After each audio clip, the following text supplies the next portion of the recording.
नमस्कार दोस्तों, क्रिकेट पे सचिन बोल रहा हूँ। फिर से एक बार आपका स्वागत है। दोस्तों, बॉल स्विंग होती है सबको पता है, लेकिन स्विंग क्यों होती है ये बहुत से कम लोगों को पता है। तो आज मैं आप लोगों को इसका साइंस, इसके पीछे क्या रीज़न है कि बॉल स्विंग होती है वो आज आप लोगों को बताऊंगा। और टेनिस बॉल के बारे में बहुत सारे लोगों को डाउट है, क्या टेनिस बॉल स्विंग होता है, आज वो भी मैं आप लोगों को बताऊँगा। स्विंग होता है या नहीं होता है, और होता है तो कैसे होता है। दोस्तों, एक एग्जाम्पल के साथ बताऊंगा। पहले तो ये बताऊंगा कि बॉल स्विंग कैसे होता है। बहुत सारे लोगों को पता नहीं है कि बॉल स्विंग कैसे कराते हैं। तो इन स्विंग, आउट स्विंग और रिवर्स स्विंग तीनों के बारे में आप लोगों को बताऊंगा। आउट स्विंग में सिंपल सी बॉल को पहले से सीधा रखना है, उसके बाद अपनी 2 उंगलियां इसके ऊपर रखनी है और जो अंगूठा है बिल्कुल सामने, बिल्कुल सीधे रखना है, देख लीजिए। और इसके बाद आपने सिर्फ क्या करना है, बॉल को स्लिप की तरफ मोड़ देना है, ऐसे मोड़ देना है बस। बाकी उंगली अपने आप जहाँ पर जानी है वहाँ चली जाएंगी। पहले ऐसे रखना है, फिर ऐसे रखना है। उसके बाद जब आप बॉलिंग करते हैं, बॉलिंग करते समय इस वाली उंगली से इसको बैक स्पिन करना है, यानी पीछे की तरफ खींचना है और बॉल आपका जाएगा बिल्कुल इस तरह से, टप्पा खा के अपने आप आउट स्विंग हो जाएगा।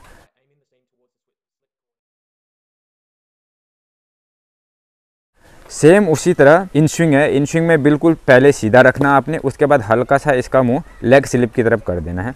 लेग स्लिप करने के बाद सेम इसमें इस उंगली से बैक स्पिन कर रहे थे और इसमें इस वाली उंगली से बैक स्पिन करना है, यानी इसका हल्का सा सपोर्ट, इससे पूरा रोल इससे करना और बॉल बिल्कुल इस तरह से टप्पा खा के आपकी इन स्विंग हो जाएगी। और रिवर्स स्विंग में क्या होता है, रिवर्स स्विंग में एक साइड आपका रफ होना चाहिए, यानी खुरदुरा होना चाहिए, और एक साइड शाइनी होना चाहिए।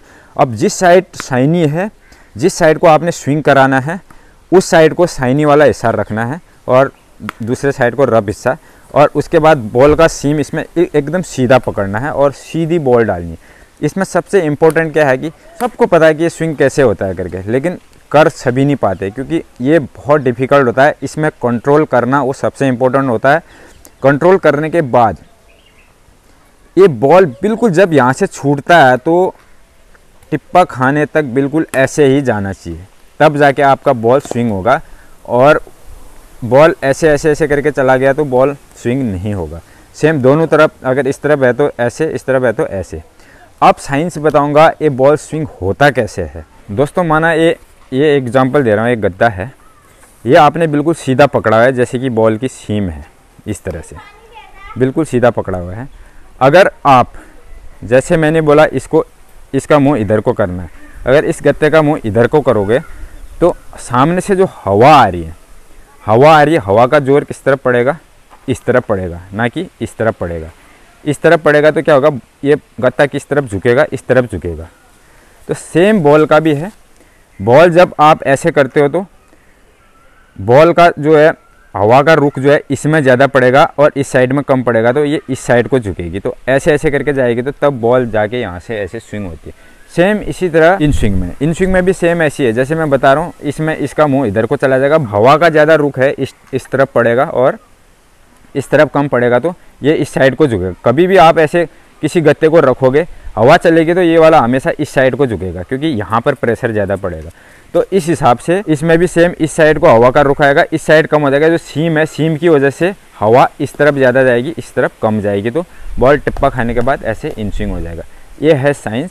अब सेम रिवर्स स्विंग का है। रिवर्स स्विंग में क्या होता है कि सीधी फेंकते हैं, उसमें टेढ़ा नहीं करते हैं। अब सीधी में क्या है, जो खुरदुरा हिस्सा है वो थोड़ा सा हल्का हो जाता है और जो शाइनी हिस्सा है वो भारी रहता है। भारी होने की वजह से क्या है, जिस साइड आपने स्विंग कराना है, माना आपने आउट स्विंग कराना है तो इसको ऐसे रखना पड़ेगा। तो ये हिस्सा भारी है तो हवा की वजह से इस साइड को झुकाव आ जाता है और आउट स्विंग हो जाती है। ये साइंस है। ये आपको अगर एक प्लेयर है तो जानना बहुत ज़रूरी है, क्योंकि आप आगे चल के आप किसी न किसी को ये ज्ञान दूसरे को भी बांट सकते हैं। अब आती है टेनिस बॉल की बात।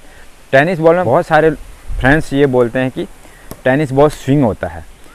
आज ही मेरे को एक फ्रेंड ने बिल्कुल चैलेंज के साथ बोला कि मैं बिल्कुल टेनिस बॉल से स्विंग कराता हूँ। दोस्तों, जिस बंदे ने मेरे को चैलेंज किया है कि टेनिस बॉल स्विंग होता है, मैंने उसको रिक्वेस्ट किया है कि भाई अगर आपको आता है तो आप चैनल बना के हमको भी बता दीजिए कि बॉल स्विंग कैसे होता है, ताकि मैं अपने सब्सक्राइबर को बता सकूँ टेनिस बॉल से स्विंग ऐसे होता है। मैंने तो कभी नहीं देखा कि टेनिस बॉल से स्विंग होते हुए। कटर ज़रूर होता है। आप लोगों ने भी अगर किसी ने देखा हो बॉल स्विंग कैसे होता है तो आप मेरे को भी बता दीजिए, ताकि मैं सबको ये ज्ञान दे सकूँ। मैंने पहले भी बताया, टेनिस बॉल से कभी बॉल स्विंग नहीं होता है। टेनिस बॉल से कटर मारा जाता है, लेग कटर और ऑफ कटर मारा जाता है। अब आप बताओ, ये बॉल इतनी चमकीली होती है, हवा के कारण ये बॉल बिल्कुल, हवा जब इसमें लगती है तो इस वजह से स्विंग होती है।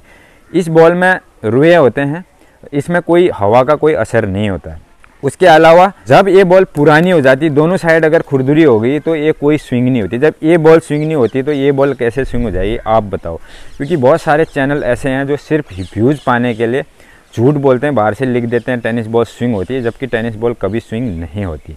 हाँ ज़रूर है, अगर आप ये जो बैक स्पिन करोगे तो इससे हल्का सा, अगर पिच में कहीं से हल्का सा अनइवन है तो वहाँ से थोड़ा लेफ़्ट राइट हो सकती है, नहीं तो बॉल हमेशा जिस हिसाब से ये स्विंग होती है ऐसे ये स्विंग नहीं होती, वो सब झूठ है। बाकी दोस्तों इसमें सबसे इम्पोर्टेंट है, जब आप बॉल स्विंग करते हैं, स्विंग करते समय जैसे मैंने बताया था ये सीम, इसका जितना ज़्यादा बैक स्पिन का प्रैक्टिस करोगे, जितना ज़्यादा पीछे को घुमाने का प्रैक्टिस करोगे और बिल्कुल रिश्ता अपनी बढ़िया रखोगे, बिल्कुल टेढ़ा मेढ़ा ऐसे करके डालोगे तो बिल्कुल स्पिन नहीं होगा। बिल्कुल बॉल गिरते समय ऐसे ऐसे बिल्कुल जहाँ पर पड़ेगा ऐसे गिरना चाहिए, तब जाके बहुत तगड़ा स्विंग होगा। अगर थोड़ा सा ऐसा टेढ़ा मेढ़ा हो गया तो बॉल स्विंग नहीं होगा। जितने एकेडमी जाते हैं सबको पता है कि बॉल स्विंग होता है, लेकिन सबके कहने लगभग स्विंग हो जाता है, लेकिन उस बॉल का कंट्रोल करना सबसे इम्पोर्टेंट है, जो सबके बस की नहीं होती। उसके लिए बहुत प्रैक्टिस की ज़रूरत होती है। ये बॉल आपकी गुड लेंथ और फुल लेंथ में पड़नी चाहिए, तब जाके आपको फ़ायदा होगा। अगर बहुत पीछे शॉर्ट बॉल डालोगे तो बल्लेबाज के पास पहुँचते पहुँचते उसको पहले पता लग जाएगा ये बॉल ऐसे आ रही। तो इतना गुड लेंथ में और फुल लेंथ में डालना है कि उसको जज करने तक तो बॉल निकल जाए, ये तभी इसका बेनिफिट है। दोस्तों उम्मीद करता हूँ कि वीडियो पसंद आएगा। अगर वीडियो पसंद आया तो लाइक सब्सक्राइब ज़रूर करना, अपने दोस्तों को शेयर ज़रूर करना, ताकि सबको इस चीज़ का ज्ञान हो सके।